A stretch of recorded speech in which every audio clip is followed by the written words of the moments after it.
যদি আপনার বালিশ পেটর তলে দিয়া ঘুমায়, অর্থাৎ আমরা কিছু মানুষের অভ্যাস আছে নানি বুকুর তলে বালিশ চাপা দিয়া পেটর তলে বালিশ দিয়া আমরা অতিক, এলা কিছু অভ্যাস আছে নানি? প্রায় মানুষের অভ্যাস আছে, প্রায় মানুষের অভ্যাস আছে বালিশ আপনার পেটর তলে দে বুকুর তলে দিয়া আপনার চাপা দিয়া হতে।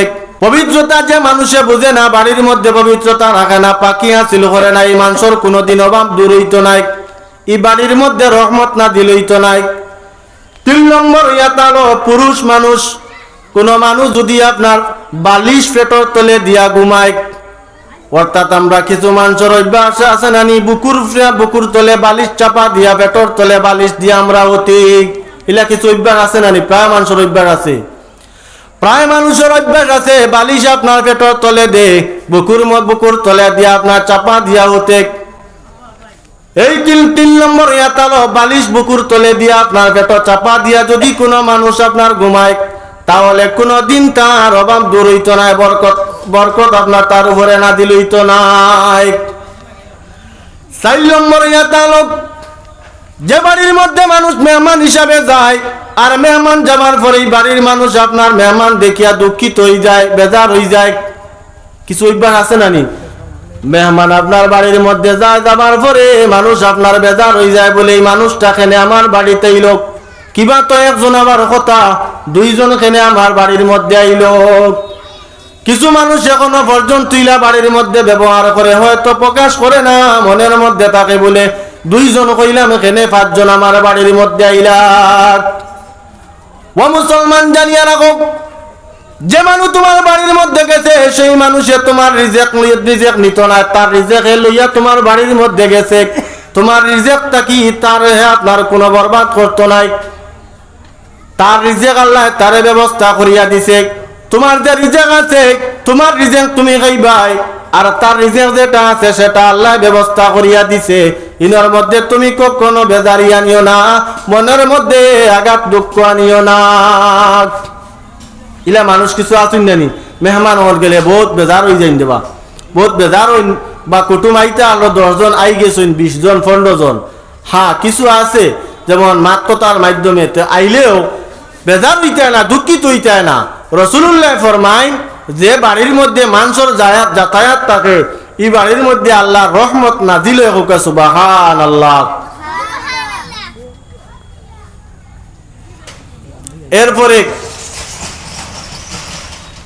ও যে আপনার বাড়ির মধ্যে মানুষ আইবা যাতায়াত করবা, এই বাড়ির মধ্যে আল্লাহ রহমত নাজিল হয়, তো ইলা বেজার বেড়ানি যদি একটা মানুষ আপনার বাড়ির মধ্যে 2 জনের জায়গা 4 জন যান কি 3 জন যান কি, দুঃখিত হইবা না। ও আপনার 4 নম্বর ইয়াতা হলো মেহমান বাড়িত গেলে বেজার হইবা না। 3 নম্বর পুরস্কার আপনার পরিচ্ছন্নতার মাত আনলাম, একটা জিনিস বেকিয়া লেগেছে যে পরিচ্ছন্নতা আমরা প্রায় সময় কিতা করি, সকাল 8টা 9টা 10টা বাজি যায় এখনো বাড়ি সাফ করি না। এলা বহুত পরিবার আছে গরু হুরি না, আমরা হর হরিয়ে বা বাড়ির মানুষে চিল্লাইন বলে কথা জলদি হুরো রে বা, এটা ফুন্না মানুষে কইতা না, গরু হুরই না। স্বামী বাড়িয়া বাড়িতে যাইতে গিয়া বা শাশুর যাইতে বা অন্য মানুষ যাইতে, কিন্তু গর ও যে সারা রাইতুর বাই গর রইছিল ওলা যাইতে, কিন্তু সাফ করইন না, পরিচ্ছন্নতা হাসিল করইন না। প্রায় ফ্যামিলি তিতা আছে, ইকা কিন্তু খাম খেয়ালির কারণে হইয়ার বলে না বা ফুরিম আর তোরা সময় যাও না, সকালে তুমি আগুইয়া উঠা বালা এই মাত পরে আইব, আমার সিরিয়ালও আইব। তো খোয়া থাকলাম মেহমান গেলে দুঃখিত হইতে না। কয় নম্বর বলে 4 নম্বর। 5 নম্বর ইয়াতা হলো আপনি দান করিয়া কুটা দিতা না, যে আপনি সদকা করছেন কোন এক মসজিদ কিবা তো মাদ্রাসা কিবা তো আপনার কোন রোজাত কোন মুকামো দিছেন, দিয়া 2 দিন বাদে 1 সপ্তাহ বাদে 1 মাস বাদে যেন দিছেন, নিনর মালিকর লাগি হয়তো আপনার বেড়া লাগি গেছে, যেটাও কোনো এক বেড়া লাগছে, এখন খালি কুটা দেয় বলে ও দিন দিলাম তোমার 5,000 টাকা 10,000 টাকা দিলাম, আর আইজ আমার লাগে তুমি ওলা ব্যবহার করলাইনি। এটা কিছু মানুষে কই নানি, পারিবারিক বেড়া লাগলে ও ফুন্না কচড়া ওখান বা করবো 10 বছর আগর 5 বছর আগর কচড়া ওখান বাগা বলে হবু দিন ওলা সাহায্য করলাম, মানুষের ওলা টাকা দিলাম, আর আইজ দেখরাইনি আমার লাগে কিতা ব্যবহার করলো না, এটা করতে না। ছয় নম্বর ইয়াতা হলো কি বলে যে বাড়ির মধ্যে কোরআন তিলাওয়াত করা হয় না, আননি কোরআনের মাত্র দোষলাম। 6 নম্বর ইয়াতা হলো যে বাড়ির মধ্যে কোরআন তিলাওয়াত করা হয় না, এই বাড়ির মধ্যে এই বাড়িতেই অভাব দূর হইতো নাই, এই বাড়ির মানুষ কোনোদিন ধনী হইতে পারত নাই। যে বাড়ির কোরআন তিলাওয়াত করা হয় না, পড়া হয় না। এখন খুব আপনি আপনার ভুয়ার বউ গরর বেটি আপনার 8টার সময় 9টার সময় 10টায় ঘুম থেকে উঠিল, একে কোন সময় কোরআন তিলাওয়াত করতো? এখন আপনি ঘুম থেকে উঠিলে 10টার সময়, আপনি কোরআন তিলাওয়াত করটা কোন সময়? নাই, কোরআন ছাড়ি দিছি আমরা। ও লেইটে ঘুম থেকে উঠিলে কতখান হইব, এই মাত আমার সিরিয়াল আইব। তো যে বাড়ির মধ্যে কোরআন পড়া হয়, কোরআন তিলাওয়াত করা হয়, যে বাড়ির মধ্যে কোরআন শরীফ পড়া হইয়া থাকে, কোরআন তিলাওয়াত করা বেহতর হইয়া তাহলে কোন সময় রাসূলুল্লাহ ফরমাইন ফজরের নামাজের পরে কোরআন তিলাওয়াত করা হইয়া তাহলে বেহতর। এখন আপনি বিবেচনা করুক, ফজরের রক্ত আপনি নাক ডাকাইয়া ঘুমাইতে রাখ, 8টার সময় আপনি ঘুম থেকে উঠেন, 11টার সময় উঠেন, 10টার সময় আপনি ঘুম থেকে উঠিলা, এখন আপনি কোরআন তিলাওয়াত করতা কোন সময়? আপনার ঘুম দেখিয়া আপনি মুরব্বী ঘুম থেকে দেরিতে উঠার কারণে আপনার ছেলেও দেখা যায় কি করে এখন 10টার সময় ঘুম থেকে উঠে, আর ফুয়ার বউ দেখা যায় আরো তোমার 8টার সময় উঠে ফজরের নামাজ খানো পড়িল। ফজরের নামাজ পড়িয়া ঘরের মধ্যে যদি কাম কাজ লাগে আর ঘর খান যদি পরিচ্ছন্নতা করিয়া রাখে, তাহলে এই ঘরের মধ্যে কোনোদিন নভাবে দেখা দিত নাই। সারা রাত মোবাইল নিয়ে আপনার ছিল, যুবক হোক আর যুবতী হোক, বর্তমান সময়ে কিছু ছেলে মেয়ে নষ্ট হইতে আছে মোবাইলে। রাত 12টা 1টা 2টা বাজে মোবাইল টিপিয়া গভীর রাত্রে ঘুমাইলো, ঘুমানির উপরে আর সকালবেলা গুইয়া ঘুম ভাঙ্গে না। পরের দিন সকালে লেইটে ঘুম থাকি দিল, তার শরীর যেটা আছে এটা আপনার দুর্বল হয়, সারাদিন কাম কাজ করতে আরাম পায় না, শরীরের মধ্যে ক্লান্তি হয়, খালি চায় ঘুমাইতো, ঘুমো গেলে ঘুমো ক্লিয়ার হয় না। এইভাবে এমন মানুষ জমিনের মধ্যে আছে আপনার ঔষধ খাইয়াও তার বেমার কমাইতে পারে না, কিন্তু এ বুঝে না বলে এমন একটা বদ অভ্যাস করছে, গভীর রাত্রে মোবাইল দেখে আপনার ঘুমায়, আর সকালে রেইটে উঠার কারণে তার শরীরটা ঠিক হয় না, তার রোগ কোনোদিন কমে না। এইগুলা যদি মানুষে ছাড়ি দে তাহলে তার অভাবে কোনোদিন দেখা দিত নাই। মোবাইলও চাইতে চাইতে এমনও মানুষ হইছে, মোবাইলও চাইতে চাইতে আপনার ইনকে মারা গেছে, তার চকুর জ্যোতি আপনার কমতে আছে। বর্তমান সময়ে ছেলে মেয়ের মধ্যে অনেক বেমার দেখা দিছে চকুর মধ্যে, খেনে আগেইলা কোনো চকুর বেমার অত বাড়া ছিল না, খেনে বলে যেমনে মোবাইল বা সাবা লাগাইছে 4-5 ঘন্টা 6 ঘন্টা লাগাতার খালি চাইতে আছে, গোর চোখ নষ্ট হইতরি না না। যে মানুষে সবসময় আপনার মোবাইলের মাধ্যমে চাইয়া থাকে, মোবাইলের স্ক্রিন যেটা আছে ওই মোবাইলের স্ক্রিনটা আপনার সম্ভবর মতো মানুষরে টানিয়া নে। নিজে চিন্তা করো, ছোট্ট একটা মোবাইল, যে মোবাইল দিয়ে আপনি আমেরিকার মধ্যে কল করলে ধরা যায়, লন্ডনের মধ্যে ফোন করলে আপনার মিনিট লাগে না ধরা যায়, সৌদি আরবের মধ্যে আপনি কল করলে মিনিট লাগে না ফোন যায়। এই মোবাইলের মধ্যে কত বড় আপনার চম্বক আছে, এটার ভাই যখন আপনি চাইবা সবার পরে কি আপনার চক্ষুর আপনার ক্ষতি হইত নাই। সবসময় সারাই রাইত আপনি বিছানাত গেলাই, আপনি যদি আমল করেন রাইত আমি এসান নমাজ পড়িয়া ঘুমাইতাম, কোন মানুষে আমল যদি করিলা তাহলে প্রত্যেক দিন এসান নমাজ পড়িয়াও বিছানাত খাইয়া আপনার গেলে কি তার ঘুম লাগি দেব। এই আমলটা আমার মধ্যে নাই, আমি মোবাইল লইয়া ব্যস্ত আছি, গভীর রাত্রে আমি ঘুমাইলাম, এখন ফজর রক্ত আমি কিলা উঠিমু, ও তো আমার সংসারের মধ্যে দরবার লাগে, পরিবার ভাঙ্গে। আপনার স্বামী দেখে স্ত্রী আপনার ঘুমের মধ্যে আছে, ইলা আপনার স্বামী আছে, স্ত্রী দেখার মোবাইল টিভির এক লগে দটায় আপনার মোবাইল টিভিটা, সকালে উঠতে পারে না, স্ত্রী উঠতে পারে না। কিছু স্ত্রী আছে স্বামী আপনার বিদেশ, বেঙ্গলোর কিবা তো চেন্নাই কিবা তো দুবাই সৌদি আরব, একলা বাড়ির মধ্যে আছেন, সারা রাত মোবাইল নিয়ে আপনার ব্যস্ত ছিলা, সকালবেলা আপনার ঘুম থেকে আগুইয়া উঠা টান টানা সম্ভব হয় না। এই ঘরের মধ্যে আপনি বিবেচনা করুক, এই ঘরের মধ্যে কিলা অভাব দূর হইতো, আর এই ঘরের মধ্যে আপনার রহমত কিলা না দিল হইতো। জামাই আপনার বিদেশ, সারা রাত হয়তো আপনার জামাইয়ের বিপক্ষে আপনার জামাইয়ে জানেন না, গোপনে অন্যান্য জায়গার মধ্যে আপনার ইমোর মধ্যে হোয়াটসঅ্যাপ ও মাতিত্রা বহুত আপনার বাদ মাতিত্রা ইন্টারেস্ট বাড়ে, একটার পরে একটা মারতে মারতে মজা বাড়ে, আর মাতি সারা রাত তাইন কাটাইলে এখন সকালে তাইন কিলা উঠিতা, সকালবেলা যদি শাশুড়ি এবং আপনার শাশুড়ে মাতেন তাহলে বেড়া লাগি যায়, কথা করি তো পরিবার ভাঙ্গে। স্বামী আপনার স্ত্রীর লাগি মাতিলে এরপরেও দেখা যায় আপনার স্ত্রী কথা শুনেন না, স্বামী জানেন না বিদেশ। যখন খবর পাইলাম আমার স্ত্রী সকালবেলা 9টা 10টা ঘুম থাকি উঠে, যদি তানে তাকিদ দেওয়া হয় 1 2 দিন 3 দিন দেবার পরে আপনার বেড়া লাগি যায়। অনেক ফ্যামিলি পর্যন্ত ইলা বাঙ্গা লাগছে না না, অনেক স্ত্রী আছে আপনার স্বামীর কথা শুনে না। রাত্রেবেলা গভীর রাত্রে যে আমল করলো আমলের মধ্যে আছে, পরে স্বামীর বুড়া লাগছে, নয় তালাক পর্যন্ত দিছে। মূল কিতাব বলে হৌ যে মোবাইল লইয়া সারা রাত লইতো, গুনার কাজ করতো, আর রাত আপনার খাটাই লিত মোবাইলও, সকালে ঘুমাইতো, 10 11টায় ঘুম থাকি উঠিস। স্বামী মাতার কারণে আজ পরিবার পর্যন্ত বাঙ্গা লাগছে। আইজ সমাজের মধ্যে ওই ধরনের জিনিসগুলো আমাদের পরিবারও থাকি আপনার অভাব সরে না, আমার পরিবারের দুর্গতি হবে না, আমার বাড়ির মধ্যে রহমত না দিলে না, আমি আপনার সবসময় গজবের মধ্যে পড়িয়া থাকি। তো আল্লাহর বন্দেগান মাত্র আলাম 6 নম্বর, যে বাড়ির মধ্যে কোরআন তিলাওয়াত করা হয় আল্লাহর রহমত না দিল, আর কোরআন তিলাওয়াত করা না হইলে রহমত না দিল না। এখন সারা রাত ঘুমাইয়া উঠিলাই, কোন সময় তুমি কোরআন তিলাওয়াত করতায়? ও মা বইন কল, সারা দিন কাম কাজ করিয়া তুমি কামের মাধ্যমে সারা দিন কি তুমি বাড়ির মধ্যে কাম করতায়? জোহরের নামাজের আপনি 1 ঘন্টা আগে গোসল করো না, জোহরের নামাজ পড়িয়া আপনি নামাজের চাটিত বইয়া কোরআন তিলাওয়াত করো।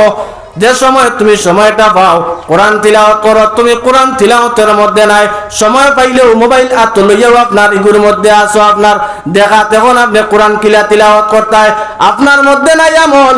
আর আপনি যদি আপনার ছেলে এবং মেয়েরে হইন, কখনো আপনার ছেলে এবং মেয়ে কোরআন তিলাওয়াত করতো নাই।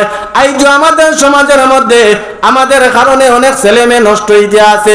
বর্তমান সময়ে যুবক সমাজ, বর্তমান সময়ে ছেলেরা মেয়েরা দেখা যায় কোরআন আমাদের যে জিনিসটা মূল, এটা ছাড়িয়ে আপনার দেখা যায় গুনার কাজের মধ্যে লিপ্ত আছে। যার দরুন আজকে আমাদের পরিবারের মধ্যে অভাবে দেখা দেয়, মানুষের চেষ্টা করে কিন্তু মানুষ আপনার দুনিয়া হইতে পারে না।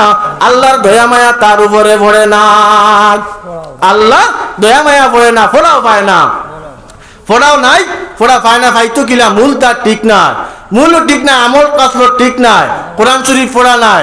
এখন এই গুরুতেই গিয়ে পড়া পাইতো কিলা, গাছতেই পড়াই নিতাইনি বলে আমার ভুয়া আলিম বানাই নিতাম, আমি জানাই নিতাম, আর মাস্টার বানাই নিতাম, উকিল বানাই নিতাম। তুমি তোমার মধ্যে শয়তানি কাসরত নাই, কোরআন পড়া করছো নাই, আর গুরুতে তুমি পড়াই লিবা, ওতানি তোমার খাম না, পয়লা নিজে ঠিক করা লাগবো। তো 15টা জিনিস মানুষের মধ্যে থাকলে কোনোদিন মানুষ ধনী হইতে পারতো না। এই 15টার মধ্যে 7টা আপনার 7 নম্বর ইয়াতা লৌকিক বলে যে রাস্তা বাইদি মানুষে চলাচল করে, এই রাস্তার মধ্যে যদি কোনো মানুষে প্রস্রাব এবং পায়খানা করে, এখন মাশাআল্লাহ কিছু কম, আগে বেশিরভাগ দেখা যাইতো রাস্তা বাইরে রইলে প্রায় রাস্তার মধ্যে হওয়া যাইতো না আপনার লেফটিন পেশাব। মানুষে দেখিয়ে আপনার কি করতো, মানুষে অনেক আপনার ঘৃণা করতো, মানুষে আপনার খারাপ পাইতো। এখন মাশাআল্লাহ কিছু কমছে। এই ধরনের কাজ যদি তোমার মধ্যে থাকে, জানিয়া রাখো তোমার কোনোদিন অভাব দূর হইতো নাই, কোনোদিন তুমি দরিদ্রতাতেই আপনার দরিদ্রতা তোমার অর্থ নাই। যে রাস্তার মধ্যে মানুষ হাঁটিয়া যায়, আর এই রাস্তার মধ্যে তুমি আপনার কি করো, পেশাব পায়খানা করো, ইলা আছে না নি? বহুত পাওয়া যায় রে বা, বহুত রাস্তা পাওয়া যায় রে মা। কি করছে, লেফটিন করছে, পেশাব করছে। ও যে রাস্তায় মানুষ যাইতে, ও রাস্তা যদি পেশাব লেফটিন করতে এখন মানুষ যাইতে তার বুড়া লাগবে না দেখলে, এটা ছাড়ি দিও। এটা আমরা মধ্যে আছে কিছু মানুষ সারা নাই। 8 নম্বর ইয়া থাকলো যে মানুষে লেফটিনও ঢুকিয়া আর অন্যর লোকে কথাবার্তা করে, কিছু মানুষের এই অভ্যাস আছে। এই অভ্যাসটা আছে, এটা আপনারা বালা ডিসকে বিবেচনা করবা। জিনিসটা কিন্তু সাধারণ, কিন্তু আমরা এটা আমলে পরিণত হয়ে গেছে। লেফটিনও ঢুকলাম, ঢুকার পরে মোবাইলও ফোন আইছে, মোবাইল লিও তো মোবাইলও মাতিয়ার, আর একবার লেফটিন আর একবার তোমার মোবাইলও মাতা, আর নাইলে বেরিয়ে গু মুখে লইয়া সেরগেটে গু মুখে লইয়া হামাইলা। বহুত মানুষের অভ্যাস আছে। ইলো গেছো তুমি লেফটিনের বিড়ি খাইবার আর পেশাব আপনার সেরগেট খাইবার দাগানি ওনো খাইলো। প্রায় টয়লেটও ঢুকলে দেখা যায় বিড়ি সেরগেটর গন্ধে নিজে বোয়া যায় না। তাই যদি জিজ্ঞাসা করো কিতার এইটা কি, বিড়ি কাজ কি সেরগেট কাজ কি, কয় লেফটিনও আপনার বিড়ি সেরগেট না খাইলে বলি তার ক্লিয়ার লেফটিন হয় না। ইলা বহুত পাবলিক আছে কয় ক্লিয়ার লেফটিন হয় না, লেফটিনও গিয়ে যদি বিড়ি সেরগেট খায় না। কত বড় বাদ অভ্যাস, টয়লেটর ঢুকিয়ে গিয়ে বিড়ি কার সেরগেট কার, আনাইলে গুয়াকার। এর বাদে মোবাইল লইছে, মোবাইলও মাতের বা অন্য এক মাতিতে আহে নিজে উত্তর দের মাতের, ওইটা হইল বহুত অভ্যাস, এটা হইল বাদ গাছল, এগুলা থাকতো না। ইলা যদি তাকে কোনো ভাই বোনিটা এটা হরাইলেন জানি, লেফটিনও ঢুকার পরে টয়লেটও ঢুকার পরে আর আপনি মাতিতে না, এটা কিন্তু জানেন না নি আপনারা? প্রায় মানুষে জানেন, কিন্তু আপনার মধ্যে আমল নাই। ক্ষতি কত কারণে হয় বুঝতে নি, ও জিনিস থাকার কারণে আপনার অভাব দূর না, রহমত না দিল না। 9 নম্বরে ইয়াদা হলো, যে মানুষ এশার নমাজর এবং মাগরিবর নমাজর পরে আর এশার নমাজর আগে যে মানুষ বিছনার মধ্যে গিয়া ঘুমাই যায়। কিছু মানুষের মধ্যে অভ্যাস আছে, কিছু পুরুষ এবং মহিলার মধ্যে আছে মাগরিবর নমাজ পড়ে, ইলা মানুষ আছে মাগরিবর নমাজ পড়ে না, কিন্তু আপনার কি করে বলে মাগরিবর নমাজের পরে আপনার বিছানাত কেউ ঘুমাই যায় এশার নমাজের আগে, আর বাদে এশার নমাজ পর্যন্ত পড়ে না। বহুত মানুষ আছে। যদি মাগরিবর নমাজের পরে কোনো মানুষ এশার আগ পর্যন্ত ঘুমাই যায় এশার নমাজের আগে আর বাদে এশার নমাজও পড়ে না, এই মানুষের কোনো দিন অভাব দূর হইতো নাই। এই মানুষের আপনার দরিদ্রতায় দেখা দিব, রহমত বরকত ইগরের মধ্যে নাজিল হইতো না। 10 নম্বর ইয়াতা হলো, যে জায়গার মধ্যে আপনি গোসল করেন এই জায়গা প্রস্রাব করা, এই জায়গার মধ্যে যদি আপনি প্রস্রাব করে দেন, এটা প্রায় মানুষ আছে। বাথরুমে ঢুকলো তো পেশাবও করে, হে না আরো একবার পেশাবও করে, কোনো ফুরকিত গেছে আপনার গুজর দের একবার বুট দিয়ে একবার পেশাব করে, এটা বহুত আছে। হয় না পানির তলে দেখতো বাকি গিয়ে তো হর কি গিয়ে দেখতো আর তো পেশাব করি না, তবে জান করে এবার এ গুসলও করে, ও ভাই পেশাবও করে আর গুসলও করে। লা হাওলা ওয়ালা কুওয়াতা বিল্লাহ জিনিস আপনার মধ্যে আমল তাহলে ওভাবে দেখা দিত না, এরে অভাব দূর হইত না।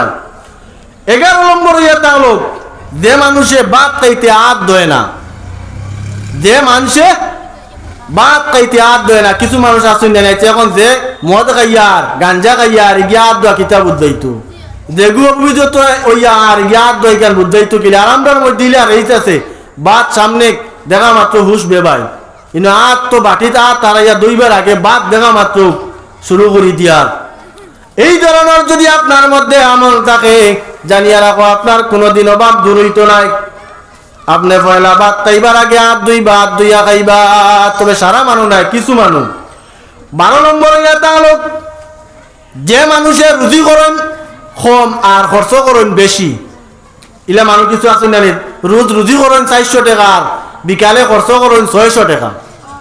আমরা ইলা জুসুয়াল মুসলমান 500 টাকা রুজি করি আর বাজারও ইয়া যদি দেখি আপনার বড় গাগট মাছ উঠিছে 2000 টাকা কেজি বিকেট সাবুজ কইয়ার, ইলার এইসে আছে আমরা পয়সা তাহক না বা 500 টাকা আছে অগুণ্যও আর 15 টাকা দিমু তোমার সপ্তাহ দিন বাদে দেও, ইবেটাও দিলার। আর নাইলে ফার্মের দোকানে কইয়ার মুরুখ দেও 2 কেজি, দাম কত বলে তোমার হিসাব করে হয়েছে 700 টাকা, বলে 500 টাকা নেওয়ার বা 200 টাকা ফরে দিয়া রুজি করলে তুমি 500 আর নিলে কি 700 টাকা খরচ, সপ্তাহ দিন বাদে দিবা কইয়া মাস 1.5 মাস 2 মাস যার, এর বাদে আর পয়সা নাই, ফুরুতা খাবাইলাই কুটুমকে খাবাইলাই, এর বাদে পয়সা দেও না। ইলা মানুষ আছে কইব কিয়র তোমার ওদিন নিতে সময় পয়সা দিয়াইছিল, কাপড় লইলা 2000 টাকা দিলাই 1500 রইল 500 বাদে করা না রে বাস তুমি ফাউরি লইছো আমি দিয়া আইছি তোমারে, ওইলা সারা মানে কোন রকম নি ঠকিলাইতাম পারি, ও কিতা খাইলাই আর কিতা হইল, রুজি করলাই 500 খরচ করলাই কত 700। এই ধরনের কাজত তোমার মধ্যে যদি থাকে তে কোনোদিন তোমার অভাব দূর হইতো না, অভাব দূর হইতো না তোমার। 12 নম্বর হইল, রুজি কম আর খরচ বেশ, আর চেয়ে যদি খরচ বেশি হইতে অভাব তোমার কোনোদিন দূর হইতো না। 13 নম্বরে যেটা হলো, যে মানুষে বিসমিল্লাহ না পড়িয়া ভাত খাইব এবং অন্য কোনো বস্তু খায়, এই মানুষের কোনোদিন অভাবে দেখা পাওয়া অভাব দূর হইতো নাই। কয় মুসলমান আছে ভাত খাবার লাগার পরে ভাত খাবার দোয়া পড়ে এবং বিসমিল্লাহ পড়ে, এটারও সময় নাই। অন্য কোনো বস্তু খাইলে বিসমিল্লাহ পর্যন্ত মানুষে কি করে পড়ে না, বহুত মানুষ আছে তবে সারা নাই। ভাত খাবার আগে বিসমিল্লাহ পড়ুক, ভাতের মধ্যে বরকত পাইবা। সামান্য খাইলেও আপনার পেট পড়বো, ভাত খাবার ধোঁয়া ওটা পড়ুক, পানি খাইতে ধোঁয়া কিতা পড়িতে ওটা আপনি পড়ুক, এটা সময় নাই আমরা বলেন জানি। ও যারা বিসমিল্লাহ পড়তো না ভাত খাইলিব বা অন্য বস্তু খাইব এরার অভাব দূর হইতো না। 14 নম্বর ইয়া তাহলে যে মানুষ সকালবেলা ঘুরে ঘুম থাকি উঠতো না, সূর্য উঠার পরে ঘুম থাকি উঠিব, ও 3 নম্বর মাতকান, 2 নম্বর মাতকান মাতর লগে মিল গাইব। 14 নম্বর ইয়া তাহলে যে মানুষ আপনার সকালে এক গুইয়া ঘুম থাকি উঠে না, সূর্য উঠার পরে দেরিতে আপনার ঘুম থাকি উঠে, এই মানুষ কোনোদিন ধনী হইতে পারত না, সুখী হইত না, এই মানুষের দরিদ্রতায় সবসময় দেখা দিব। ইলা অভ্যাস আমরা আসেনি না না? অনেক মা বইনকল আছে, অনেক বাপ চাচারা আছে, ফজরের নামাজ পড়া তো দূরের কথা, ঘুমো আপনার। আর যে বর্তমান সময়ে ঠান্ডার সিজন আইছে, 3 গান 4 গানলে ফুড়িয়া ঘুমো, তারে ডাকলেও নামাজ আনতে পারবাইনি, আর সকালে উঠি যাইবা কইয়া বেজুইতে মাততে বারগরের মানুষের মারি দিব। সারা রাত আইছে হেরান হইয়া ঘুমাইছে, আর এখন তোমার খালি ডাকা ডাকি ভাল লাগে না। মা বাপেও ডাকলে মা বাপের কুচু কইতে রেবা দিদা উঠ করতো না, মারে বাপরও দিলেই বাও কি মারিয়া।